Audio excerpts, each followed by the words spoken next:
devo ammettere che avrei voluto far sentire al pubblico a casa tutto quello che ci siamo detti a telecamere spente. Sicuro i ragazzi non me lo ripeteranno, però qualcosa cercherò di tirargli fuori, promesso. Andiamo a sentire com'è andata la Final 8 Under 19 per la Fenice Venezia Mestre con Samuele Ceccon Ciao, ciao Lorenzo, ciao a tutti.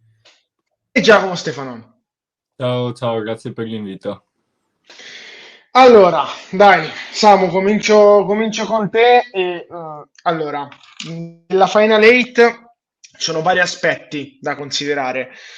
Prima di andare proprio sullo specifico della partita, io ti chiederei qualcosa legato più all'atmosfera, al palazzetto, alle telecamere, comunque a tutto l'ambiente di una competizione che è tanta roba, ragazzi. Beh, sì, palazzetto nulla da dire, comunque è un bellissimo palazzetto dove ha disputato le Final 8 anche la 1, quindi un gran palazzetto. Poi comunque entrare in campo e vedere l'atmosfera, le luci spente e tutti i Le vari effetti scintille. mi ha fatto parecchio effetto, infatti un po' di brividi mi sono venuti. Mentre per la prestazione, beh, intanto volevo fare i complimenti all'History per la seconda vittoria consecutiva. E secondo me, a livello di squadra, non ho nulla da ridire, a parte qualche errorino piccolo, però in generale, secondo me, abbiamo fatto una partita più che pulita, quindi tra di noi ce lo siamo già detti in modo tranquillo. Poi ci sono gli episodi che decidono la partita e poteva starci un pareggio, poteva starci una vittoria nostra come una vittoria loro come è stato e poi sarebbe da rivedere tutto, però ci poteva star tutto in una partita così tirata. E dopo si è visto che comunque loro sono una bella squadra e quindi infatti hanno vinto il titolo finale. Giacomo, la stessa domanda per te. Sicuramente l'atmosfera, io quel palazzetto lo conosco bene, è proprio bello a livello scenico, ti fa sentire uno serio, capisci? Come, Sì, come voglio fartela passare, ecco. beh, sicuramente è stata una bellissima emozione poi entrare così col fuoco, diciamo che ti fa salire quel brividino sulla schiena, no? Che dici, questa è una partita importante, devo dare il 100%.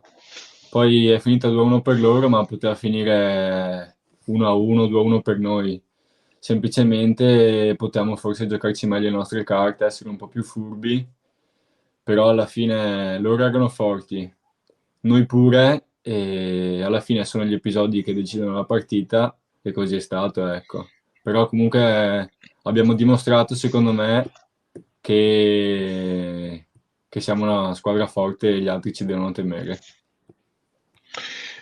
Giacomo, la faccio per prima a te questa domanda perché ti ho a tutto schermo e ti chiedo, avete avuto la sensazione che per arrivare in finale vincere la partita con l'History sarebbe stato già più della metà del percorso? Avete avuto la sensazione che poi la semifinale l'History comunque abbia fatto un po' meno fatica rispetto alla partita contro di voi? Che la partita per arrivare in finale fosse il quarto. Beh, sicuramente era un partitone, come hanno detto in telecronaca, perché gli altri quarti, secondo me, non erano il nostro livello. Infatti, si è notato subito anche dal punteggio così tirato fino alla fine, perché hanno vinto a 1,22 dalla fine. E sicuramente vincere contro l'History, che comunque, visto che ha vinto l'anno scorso, era la favorita, perché chi vince è sempre la favorita, era un grande passo verso la finale, ecco. Poi, cioè, la palla è rotonda e quindi bisogna giocare tutte le partite, però cioè, avrebbe dato una gran mano, ecco, sicuramente. E noi avevamo la convinzione di farcela, ecco. Sì, è vero, prendi proprio una consapevolezza e senti un po' meno la fatica, perché poi hai giocato una partita molto dispendiosa e quello non ci piove. Samu, la stessa domanda a te. Pensi che fosse il quarto di finale più bello, più combattuto, anche forse più importante, ecco. Beh, secondo me, come ha detto Jack, era una partita a livelli molto alti, poteva benissimo essere una semifinale e poteva anche benissimo essere una finale, a mio parere. Poi, come ha detto Jack, il pallone rotondo decide il campo, quindi qualsiasi squadra poteva essere insidiosa. E eravamo due ottime squadre, siamo due ottime squadre e poi purtroppo la partita è andata come è andata, quindi guardiamo avanti e puntiamo alle prossime competizioni come lo scudetto e il campionato. Che idea ti sei fatto della finale poi, all'84 contro History? Secondo me è stata veramente una bella partita con due ottime squadre in campo e l'History ha meritato di portarla a casa. Sì, anche l'L84 è un'ottima squadra, a mio parere, infatti eh, prima di partire per Salsomaggiore, secondo me ero molto indeciso sulla favorita se potesse essere l'History o l'L84. Sono due belle squadre, la finale è stata bellissima, io l'ho guardata tutta e ho avuto qualche dubbio in realtà sul 4-1 dell'L84 se l'History poteva farcela recuperare il risultato. E poi ho visto comunque De Felice dopo ha avuto i crampi e anche Yamul ha avuto i crampi, quindi là forse un po' di carenza l'ha avuta l'L84 e ha permesso la rimonta dell'History, però la partita è stata molto bella e dimostra che tutte le partite sono aperte fino alla fine, quindi non bisogna mai mollare. Assolutamente sì. Giacomo, archiviamo la Final 8, magari ci possiamo tornare più tardi se esce qualche spunto. Tuffiamoci sul campionato perché ricomincia a bomba, ricomincia con una partita importante, correggimi se sbaglio, ma domenica è giorno di derby. Sì, è una partita Cosa mi importante dici? anche l'Under 19 non sono in prima squadra, è una partita importante, anche se sono sotto di noi, ma comunque adesso il nostro obiettivo è arrivare ai primi alla fine del campionato. E quindi bisogna essere sempre al meglio e vincere ogni partita, perché vincere aiuta a vincere e quindi serve anche non subire gol, perché è da un bel po' che vinciamo, sì, ma prendiamo sempre uno o due gol a partita e questo sì, è bello perché vinciamo, però vincere senza subire gol dà quella consapevolezza in più, quella tranquillità che ti fa giocare meglio anche. Cosa ti ricordi della gara di andata? Alla fine è finita 4-2 per voi, nonostante comunque in classifica si parli di un divario abbastanza ampio tra le due squadre, perché voi avete, se non sbaglio, 35 punti, sì, con due partite in meno rispetto a loro che ne hanno 18. Però poi la palla è rotonda, l'hai detto anche tu, che partita è stata all'andata? Io mi ricordo che all'andata eravamo sotto all'inizio 1-0, ma perché quando le altre squadre giocano contro di noi si esaltano e danno tutto per tutto, e quindi noi siamo consapevoli di questo, dobbiamo dare anche noi il 110%, perché sennò poi rischiamo di perderla. Infatti eravamo sotto 1-0, poi però siamo venuti fuori e giocando bene, facendo girare la palla e facendoli stancare, alla fine abbiamo vinto. Samu, il campionato, io ti chiedo, come fate, nel senso, io guardo il vostro schedule, ovvero tutte le vostre partite, il vostro calendario, vedo sia punteggi abbastanza ampi che partite un po' più tirate. Tu non pensi ci possa essere il rischio che questa parte finale della regular season sia un, vabbè, tiriamo ad arrivare primi, tanto poi conta la post season? Allora, ti dico la verità, intanto un derby è sempre un derby, quindi entrambe le squadre la sentono particolarmente la partita, quindi può succedere di tutto. A parte questo, allora secondo me bisogna finire la regular season nel migliore dei modi, continuando a mettere tutta l'intensità che possiamo dare, perché possiamo dare, abbiamo tanta intensità e dobbiamo metterla nel campo, dobbiamo dimostrare fino alla fine che comunque siamo la squadra che deve vincere il campionato, deve vincere la regular season e poi penseremo alla fase successiva, però in primo luogo dobbiamo mettere appunto tanta intensità, tanta pulizia di gioco nella regular season, sia per dimostrare che comunque per prepararci alla seconda fase, che è la fase anche più importante e che puntiamo a vincere, ecco.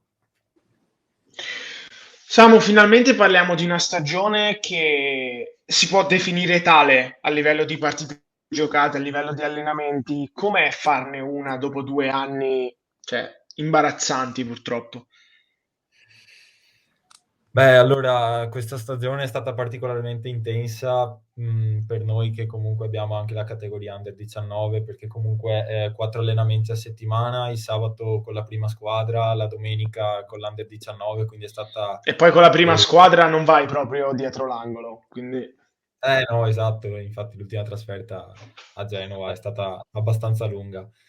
E è stata abbastanza intensa, però oramai siamo quasi alla fine, quindi non dobbiamo mollare niente, anzi dobbiamo mettere ancora più intensità di quella che mettevamo a inizio campionato.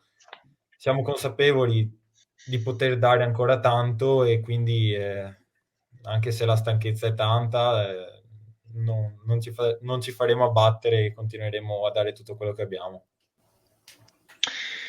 vengo subito da te, Giacomo, perché con Samuel abbiamo un po' introdotto il discorso prima squadra, no? A 2 partite dalla fine non si può parlare di una bella classifica per finisce Venezia Mestre, perché altrimenti saremo qui a raccontarci qualcosa che non esiste sostanzialmente. Però fare 6 punti potrebbe non bastare nelle ultime due, però intanto l'importante è chiudere dando tutto fino alla fine perché non si sa mai come può andare.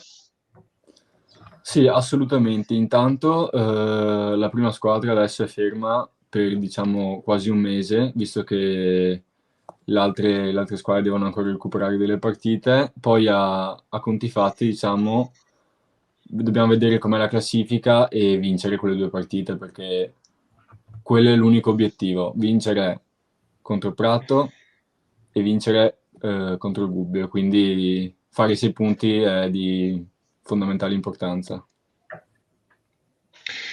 Io ti chiedo, le ho viste sostanzialmente tutte le squadre del girone e secondo me non parliamo per niente di un girone di basso livello, posto che si toglie una squadra ma non si toglie un posto retrocessione, questo secondo me è un po' un controsenso, ma il regolamento questo è, e, parliamo di questo. Tu da dentro, Giacomo, che sensazione hai avuto? Che cosa può essere mancato, secondo te, quest'anno per banalmente fare dei punti in più? A parte che il girone, come hai detto te, era di livello molto alto, secondo me. A noi, secondo me, è mancata la continuità e che purtroppo noi i gol ce li facciamo da soli e c'è poca finalizzazione in attacco. Quindi noi facciamo fatica a buttare dentro la palla e siamo troppo spesso distratti sulle mezze palle, le rimesse, gli angoli e questo ci ha penalizzato parecchio e ci ha tolto punti importanti durante il corso della stagione. Samu, paradossalmente avete fatto grandi cose contro squadre di altissima classifica, perché Mestre e Pistoia possono ancora vincere il campionato tutte e due. E poi però in qualche partita dove fare punti era fondamentale, sostanzialmente siete venuti un po' meno. L'ha detto anche Giacomo, fatica a fare gol, io te lo traduco in numeri. Su 20 partite giocate, 40 gol fatti. Sono pochini. Sì, beh, come ha detto Jack, mancanza di continuità secondo me è stato un po' il problema fondamentale dopo la mancanza di concentrazione, perché tante volte abbiamo quasi regalato delle partite per nostri errori neanche di qualità individuale o di squadra, ma di concentrazione. Per esempio, palla inattiva, continuiamo a parlare tra di noi e l'uomo va in porta. E dopo la finalizzazione sì, è un po' un problema, come ti dicevo prima, secondo me anche nella nostra categoria, che con le squadre un pochino più forti, nelle partite un po' più tirate, si fa sempre un po' più di fatica a trovare la via del gol. E questi sono i 3 punti fondamentali che ha sottolineato anche Jack. Penso che non ci sia molto altro da aggiungere. Noi cercheremo comunque di migliorarci giorno per giorno e arriveremo a fine stagione cercando di portare a casa questi 6 punti che sono fondamentali. Sì, anche perché poi un'eventuale vittoria con Prato, ragazzi, rimette tutto in discussione all'ultima giornata. Quindi stiamo a vedere come va a finire questo campionato di Serie A2. Ragazzi, io intanto vi ringrazio per essere stati con me, ringrazio Samuele Ceccon Grazie a te Lorenzo. e ringrazio Giacomo Stefano. Grazie Lorenzo. Ovviamente rimando tutti quanti all'appuntamento di domenica mattina al Palafranchetti, derby Città di Mestre contro Fenice Venezia Mestre, categoria Under 19. Lorenzo Poliselli è tutto, un saluto.